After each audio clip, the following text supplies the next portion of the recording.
All right, we're live. What's up, traders?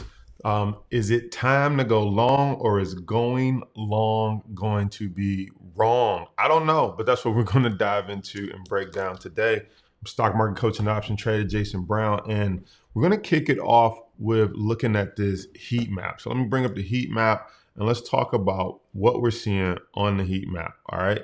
So first of all, if you look at the heat map, yesterday we got some pretty decent movement. And then I want to take a look at pre-market because the market is up pretty big pre-market today.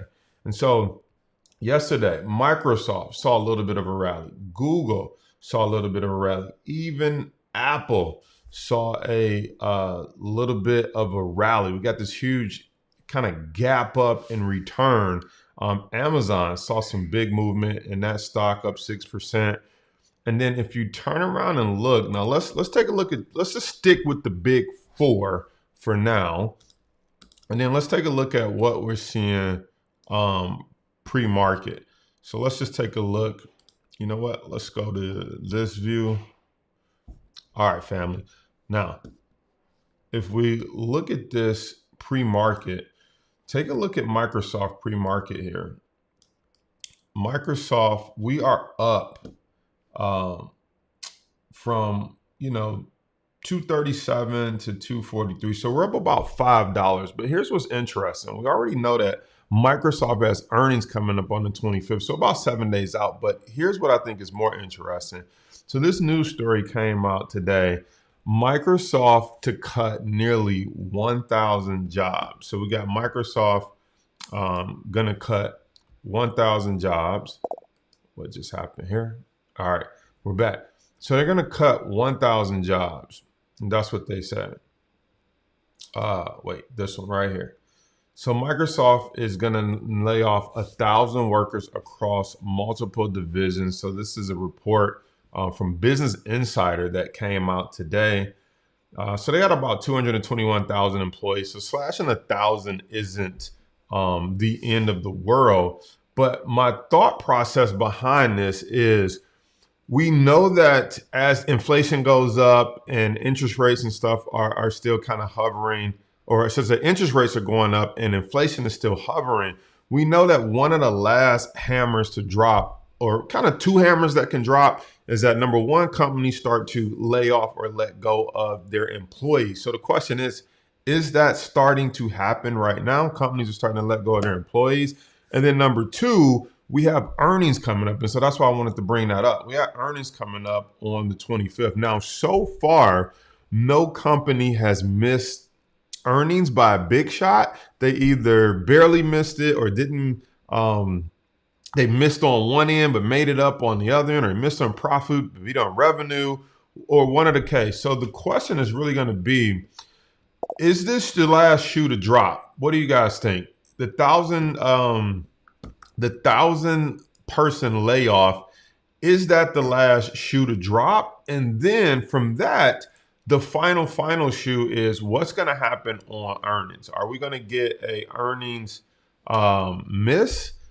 And if we get an earnings miss, I guess the real question then becomes, if they lay off the workers and if we get the earnings miss, does that mean the bottom is in, ladies and gentlemen? Does that mean the bottom is in? Are we done? Are we finally at the end? Or can we call a stock market bottom? I don't know. Let me know in the comments, because here's my thoughts. Let's go back to the charts. All right. So if you look at the S&P 500, the SPX, we talked about this with the members last night inside the university. But big picture, the S&P 500 does not want to break down and give way to this level. I mean, every time we come down here, it doesn't want to break. Let's switch to something that's actually tradable, which is the SPX, or the SPY, excuse me. If you look at the SPY, which is, the derivative or the ETF of the S&P 500, you can see again where it doesn't really want to break this level here. Let me just adjust my drawing tool here. It doesn't really want to break this level. You can see every time we kind of come down here, we basically get faked out. right? So if you look here, you can see where it's like boom, nope, boom, nope, boom, boom, break, nope, come down, you think it's over, nope. And then yesterday reached down, touched it, no. But big picture today, if you look at this little orange line right here, this is where we're at pre-market. I mean, we're like in a rally mode. So we're up about 8 points pre-market, which is very interesting because we got the bad CPI number, so to speak, and we rallied on that. We gave back a little bit, popped up yesterday, popped up again today. So here's what I'm looking at. I want to know if this right here is going to act as horizontal resistance. And is this just a trap to where we run up, we hit our head, and then we turn back around and we go lower? We already know that the Fed is going to raise interest rates one more time. So I'm a little cautious of this rally. And you can see that it's happening on declining volume. But at some point, the bottom is going to be in. Now, let's move over to this one right here. They say the top 5 stocks to watch today, one of them being Target, right? So Target got upgraded by Jefferies to a buy rating after a hold. So if you look at Target pre-market, it's up $6, which is pretty significant. If we take a look at it from the chart perspective, Target pulled back to pretty much its previous support. If you take a line, snap it straight across, you can see where Target pulled back to pretty much the low risk time to buy. And then if you're thinking about buying it, so far, resistance is about right there. So I think we got a pretty decent area that we could move to from 147 up to 169. That's a 20-point move. By the way, we're getting 5 of those points today. But before you rush in and say, oh, I love Target, I love this concept. I mean, we've seen this story play out before, and this is why I'm cautious. We've seen this story play out before. Target gets down here, bounces. Target gets down here, bounces. Target gets back down here. We get an upgrade from Piper Jaffray or Jefferies, bounces. When are we going to break through this level is the real question. When are we going to break through it and not just bounce up to it? Does that make sense? So I don't know. My trust factor is low, ladies and gentlemen. My trust factor for all of these stocks and for what's going on in this market is it's super low. It's super low. But we can't deny that support is holding here on Target. Let's look at our other stocks that we brought up on the heat map. If you didn't see the heat map, again, we looked at Microsoft, but we didn't take a look at Google. We didn't take a look at Apple yet. But if we look at some of our other stocks from the heat map, let's erase that right there. If we look at some of our other stocks from the heat map, though, they're all holding. They just don't want to let go. Look at Apple. You look at the good boys at Apple, you snap a line straight across, you see the support, you see the resistance. Now, I was talking to a gentleman at the bank who I will remain nameless, but I was telling them the importance of reading the charts, because he was telling me he owned Apple and he bought some Apple, I think like not right there. I think he said he bought some Apple like right here. And then he watched it go back up again. I think he added to it right there. And now he's underwater. And I was just explaining to him, like, that's what we do. We teach people how to understand support and resistance level or buying levels, selling levels. Because if he was paying attention to the chart, he should have been adding to his Apple position down here. And he should have been selling his Apple position up here. Instead, he was doing the exact opposite, which could have saved him by watching the chart. What does that have to do with you and me? Well, the point is, Apple just doesn't want to die at this level. However, we do still have earnings coming up, and I think that's going to be the true telltale sign of what these stocks are going to do. Are they going to just tank and miss earnings? Are they going to randomly somehow beat earnings, even though the economy is quote unquote in a recession, even though they don't want to call it that, and I don't know why they don't want to call it that. But pre-market, I mean, we gotta accept what is happening pre-market is Apple's up. It's up only a little bit. And the question is, do we get another fake out? Is this a bear trap, right? We get this bounce up to resistance. We get smacked down. We got this bounce up. Didn't quite get back all the way up. We got smacked down. This morning, we wake up. We're back near the top. Do we get smacked down, or do the traders want to get ahead of this before earnings, assuming earnings is going to be good? Let me know. What do you guys think? Do you want to be in front of this, or do you think this is a bear market trap that's happening? Let's take a look at Amazon while you guys type in. Let me know. Do you want to be in front of these trades, or do you want to wait and see what happens when earnings comes out? Because things could get dicey unless we believe the bottom is in. But how can the bottom be in when we're getting ready to raise interest rates yet again? But on the bullish side, they can't raise them forever. So maybe we're closer to the end than we think, and people want to position themselves ahead, even if this quarter is bad and maybe next quarter is bad. But they just want to be prepared of owning some good companies before they take back off. But are we just going to take back off again? I don't know. We thought, if you look here, we never thought this would happen with the S&P 500.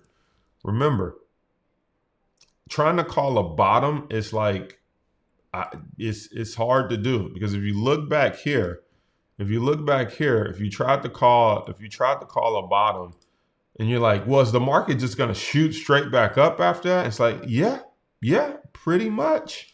It just shot back up. Just got shot back up. Terry Williams. Terry said, let me see here. Last time I played earnings, I got clapped. I'm with you, man. Like, I'm not a fan of playing these earnings right here. I'm not a fan of trying to jump in and get ahead of these earnings. I don't necessarily trust it. But we'll see what the market has to say. But the Amazon, I think I was on Amazon. One of the things I like doing, I was just telling our members this last night. One of the things I love doing with Amazon right now, the market's open, it's 9:30, so we're starting to get, the market is open here. Tell you what, let me do this. Let me log in, so bear with me. I'm gonna log in and pull up, I wanna pull up my streaming charts here and look at the market in real time and just see how we feel about the pre-market movement. But I don't trust getting ahead of earnings, because if earnings are bad, it's going to turn into a I told you so show, right? It's going to be like, I told you this was going to happen. I told you companies are going to start losing money. I told you that companies are going to start reducing earnings. Next is more layoffs. So if Microsoft is the first to lay people off, not the first, I think Meta reduced headcount. I think Tesla reduced headcounts, but who's next? Are we going to see a broad-based headcount reduction? And then how is that going to affect us with respect to the economy if we see a broad-based headcount reduction? So, for example, we see Microsoft lays off 1,000 workers, but there are still companies that are hiring. And so I think that's one of the issues. It's like, is that really bad news? Because there's so many job openings still available. And I think that's the Fed's point, is that, look, there's all these job openings available. We can afford to keep raising interest rates, and we can afford for some people to lose their jobs, because guess what? There's so many job openings that we believe we can orchestrate this whole soft landing thing that they're talking about, because people can lose their jobs and that would be just fine because there's so many jobs that are available. So let's go to the streaming charts and let's see what happens here. By the way, Tesla was balling this morning as well. And this is what I fear. Not fear as in like I'm scared, but this is what I fear. I fear that people will see the gap ups and they'll run in and be like, the bottom is in. And then technically you'll end up getting this. Now, it's still early. We don't know if this is going to hold. But the question is, do you run in ahead of earnings on these little possibly bear market traps? And it's possible that you can get smacked. That's Tesla. Let's just see, what is Amazon doing? Amazon as well. You got a nice 5-6 point gap up, but at least for the first 2-3 minutes of the market, you're starting to see some selling come in. Now, we still got a long way to go to see if this is going to hold. What is Apple doing? The exact opposite.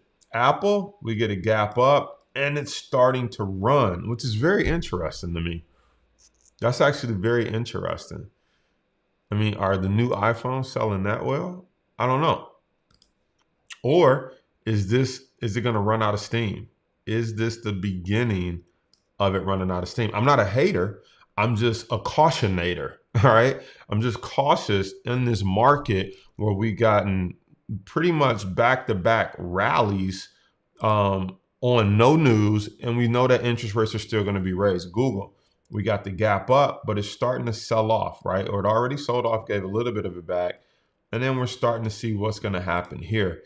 And so is this a rally you can trust? Or is this a rally that's going to turn out to be a bust? The S&P 500 or the SPY, which imitates S&P 500, we got the gap up, but this thing, at least for right now, is not going 1 penny higher. It's the gap and possibly crap. So I don't trust it. Tesla, battle royal happening here. A little bit of up, boom, smack down. Amazon. Let's take a look at Target. Since Target was up, okay. Google is like, no, sir, we don't like it. Apple trying to give it back. Let's bring Target into the mix. Actually, no. Let's just delete that. Let's go ahead and duplicate here, and then let's bring Target into the mix since Target was up on that upgrade from Jefferies.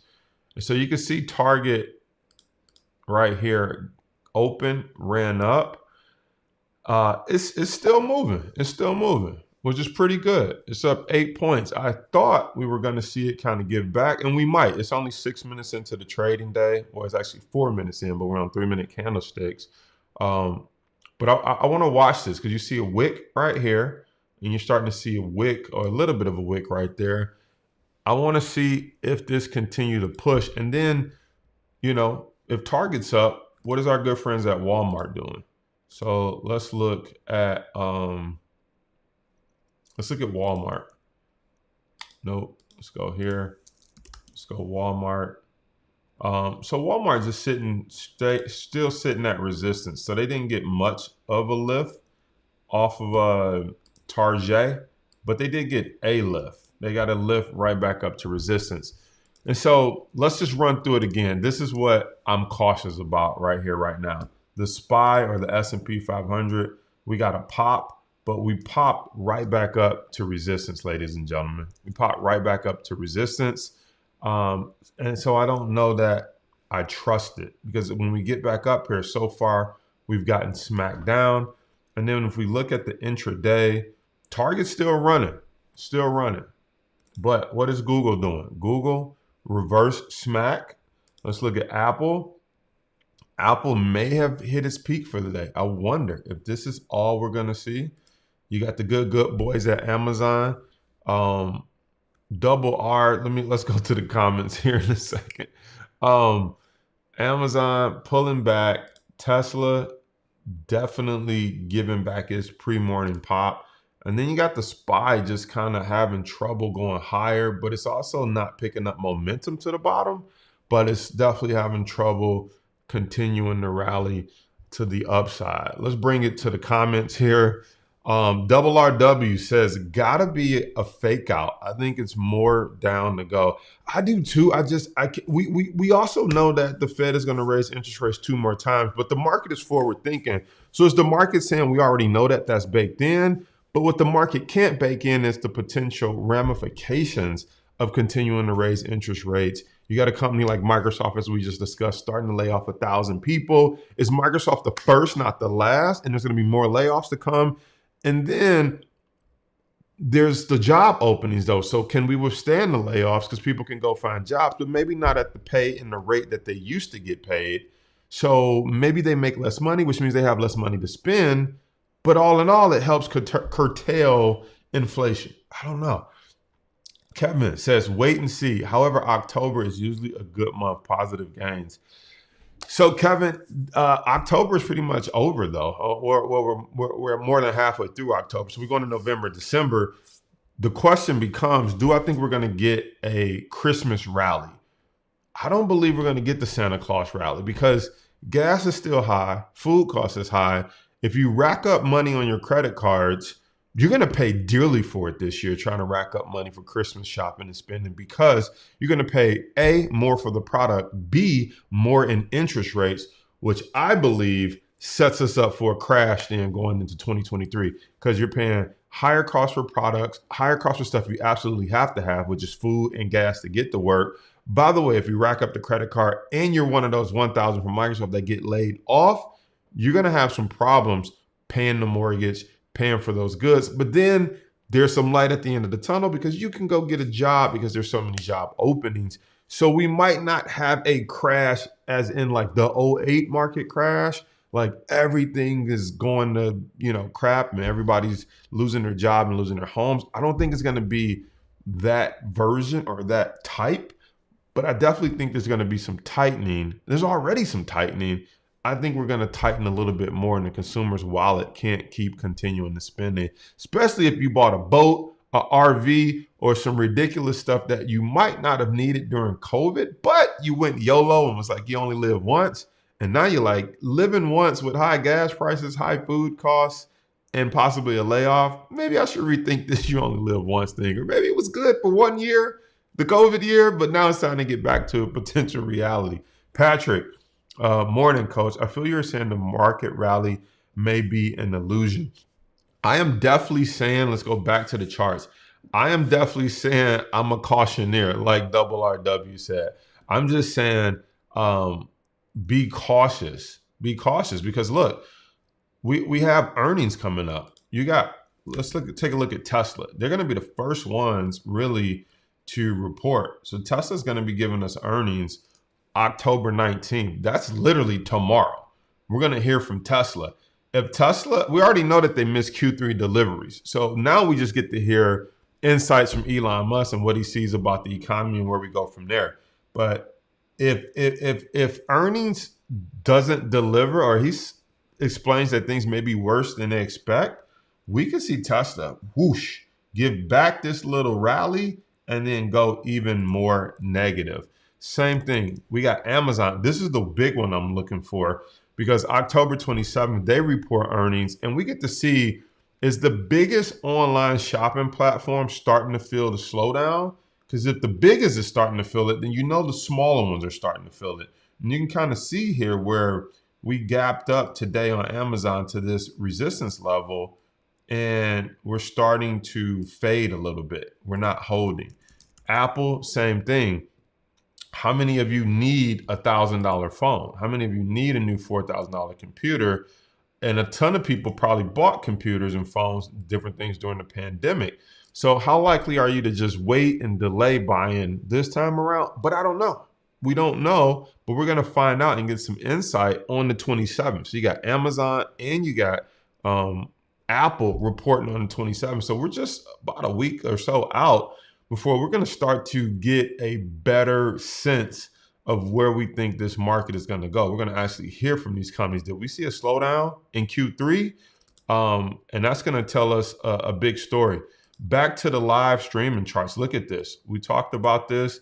We got the gap up. So far, we are rolling, ladies and gentlemen. So far, we are rolling. Now, the day is still young. Normally, you hanging out at night. You're like, the night is still young. The day is still young. So we don't know if, this is just a pause before another rally. But we kind of had this yesterday where you can see yesterday we had this gap up and we just went sideways yesterday. We didn't really go any higher and we didn't really go any lower. And so once again, we got the gap up today. Don't know that we're going to go higher, but don't know that we're going to actually come back down here and fill this gap either. So it's a great day for potentially iron condors, where if you think the market is just going to go sideways, you can kind of play both sides. Let's look at Tesla again. Maybe this is all we get from a pullback. We'll see. Maybe this is all we get from a pullback. Amazon. Let's go look at our good friends at Amazon. So not done yet, just continuing to give back a little bit of that pre-market pop. Apple gave back a little bit of the pre-market pop, but we're holding.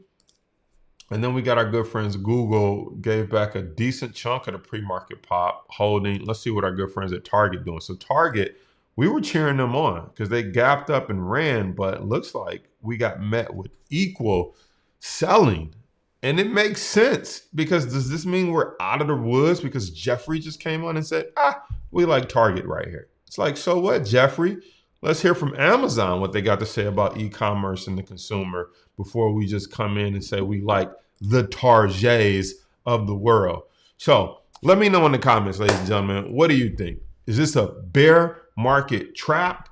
Do we just bounce up only to get smacked back down? Because we're right back near some resistance. And then we got earnings, baby. We got earnings kicking off with Tesla. We got earnings kicking off next week with Amazon. We got earnings kicking off with Apple. I think things are about to get interesting. And we are going to have a resolution. And don't forget, even if earnings are good, even if the market takes whatever happens with earnings in stride, don't forget. What am I telling you not to forget? We got our good friend Jerome Powell, who is still going to come in and raise interest rates. And so if companies are beating earnings in the market rally, that may give them room to raise even higher than the 125 basis points that they said they were going to raise interest by, which could also throw a monkey wrench into any celebration that happens with earnings. So I think it's a wait and see market, but I'd be cautious being bullish right here. All right. Let me know in the comments what you think. Are you cautious right here? Are you bullish? Are you bearish? Let me know in the comments. Remember, you never go broke taking a profit, and a trader alone is a trader at risk. So consider joining us inside Power Trades University, where we're breaking down the individual stocks, the picks, the trades, the strategies, and what we should do in this market. As I'm talking, we're selling off even more. Y'all see that? Don't trust this market. I think you got to be cautious. I think you got to be caution. I think you got to pretend with caution. That's the word for the day. Caution. Trader alone is a trader at risk. Don't go at this alone. Tap in with us. Let us know in the comments. You bullish? You bearish? Is this a bear market trap? What are you doing? What are you thinking? I want to hear from you. I'll see you guys on the next one.